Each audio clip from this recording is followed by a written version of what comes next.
Hello, Kentucky. Kentucky could leave Jayden Quaintance out to recover for the entire season. Would that be good or bad? Who steps in this scenario? Him, Andrija Jelavić. The court could be filled by the Croatian. Let's take a closer look.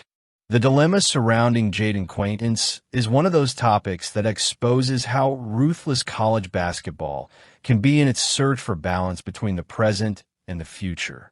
Kentucky knows what it has: a raw talent, a player with clear professional potential, but who still bears the recent scars of ACL surgery. The question now is less about whether he can return and more about whether he should.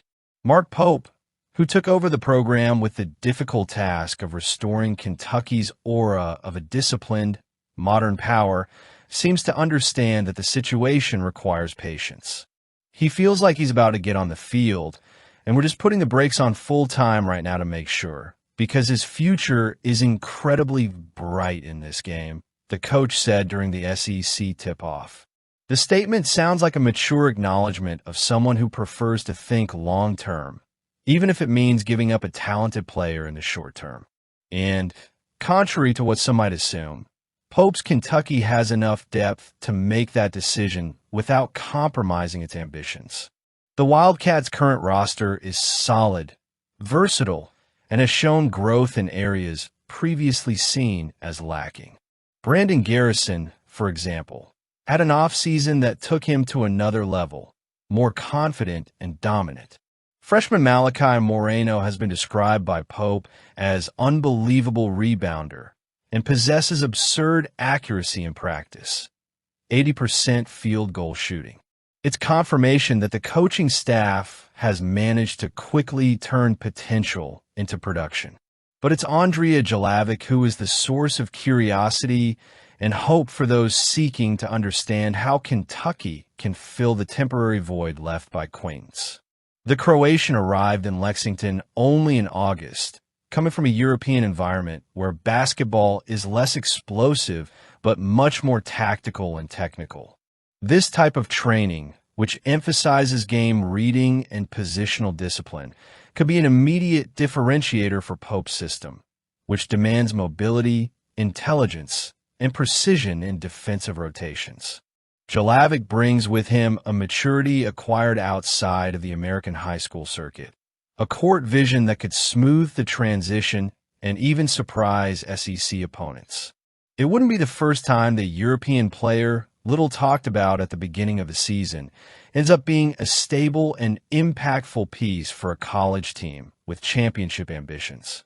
Jelavić, with his controlled style and well-prepared physique, could be just the antidote to Quaintance's absence. He's not the same type of athlete, and he doesn't need to be.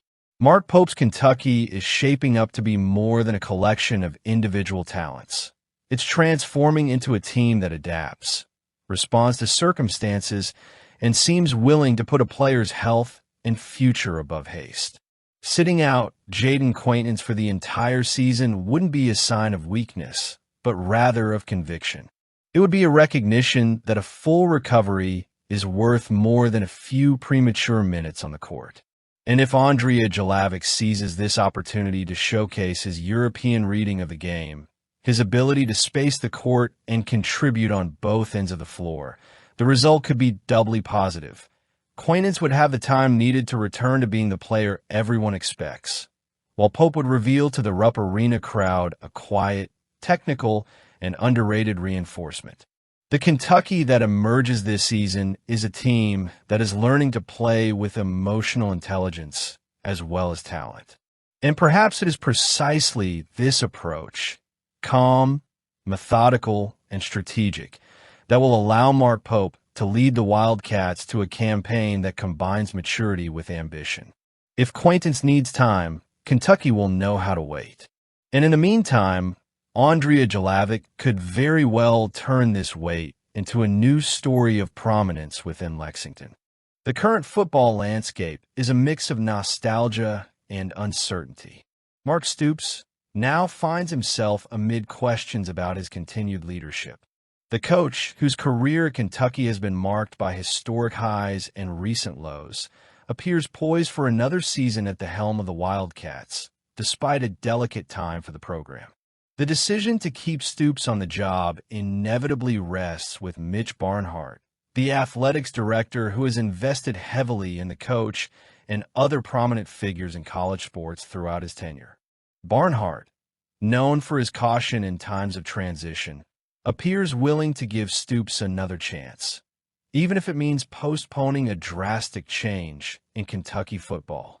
The central issue here isn't just the team's performance on the field, but rather the balance between Barnhart's legacy, the university's finances, and the future of the program as a whole. Analyzing the numbers and the current context, it's clear that the situation is complicated. Kentucky has lost 9 consecutive SEC home games, an alarming statistic for any fan still hoping to see a packed Kroger Field in the coming seasons. However, despite this bleak outlook, Barnhart sees reason for optimism, or at least enough to justify giving Stoops another chance. The ability to draw large crowds, even in difficult times, is one of those factors.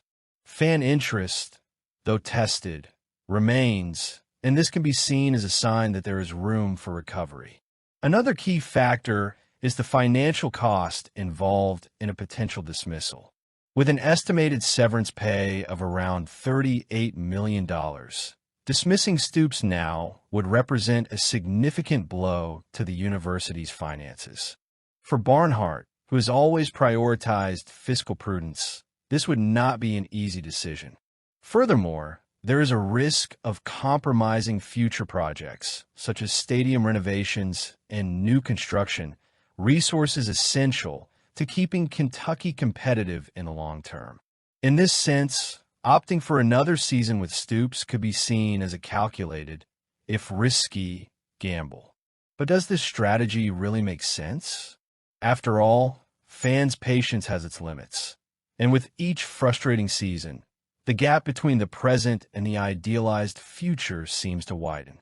The turnover of offensive coordinators, something that has become routine under Stoops, raises questions about the coach's ability to lead a true transformation of the offense. And meanwhile, the cost of bringing in new talent to the coaching staff only increases, creating a potentially unsustainable cycle. If we look at Barnhart's track record, we see a clear pattern. He values those he considers his guys, as was the case with John Calipari in basketball. When Calipari left Kentucky for Arkansas, there was some financial relief for the university, as letting him go would have cost around $33 million. In Stoops' case, however, Barnhart seems determined to keep his coach until the end, even if it means making short-term sacrifices.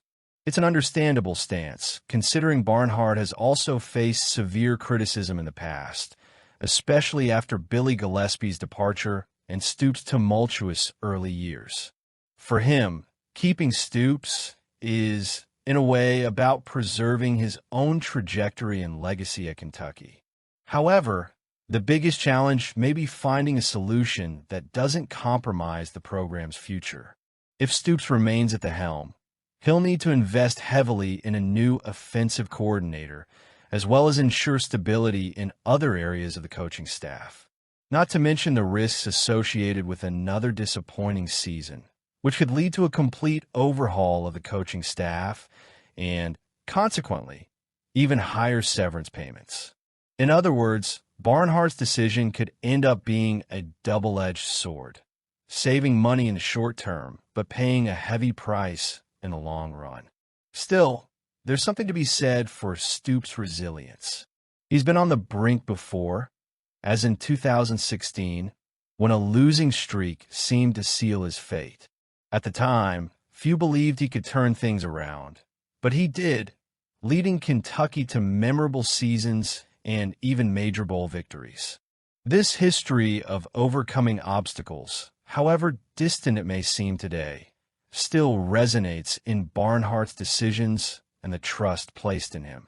The big dilemma, therefore, isn't just who should take the blame for the current situation, whether it's Stoops, Barnhart, or even the players themselves. It's a difficult one, but they're sustaining something that doesn't seem to last long. Mitch Barnhart's decision to keep Mark Stoops at the helm of Kentucky football, even in the face of an increasingly bleak outlook for the program, is a choice that could prove costly in the coming years. Barnhart's conservatism, while understandable in his quest for financial stability and legacy preservation, risks turning Kentucky into one of the most emblematic cases of stagnation in modern college football. By insisting on prolonging the Stoops era, Barnhart not only jeopardizes the program's future, but also increases the chances of Kentucky becoming irrelevant within the competitive SEC. The Wildcats' remaining schedule, while presenting some theoretically accessible opportunities, such as games against Auburn, Florida, and Tennessee Tech, should not be seen as a lifeline, but rather as a reflection of the team's progressive decline under Stoops. The matchup against Auburn, for example, pits two teams in a clear identity crisis against each other, both battling injuries, inconsistencies, and the growing pressure on their coaches.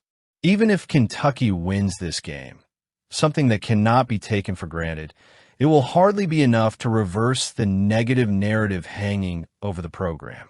The matchup against Florida, marked by the recent firing of Billy Napier, is another moment that exposes the fragility of Barnhart's strategic plan.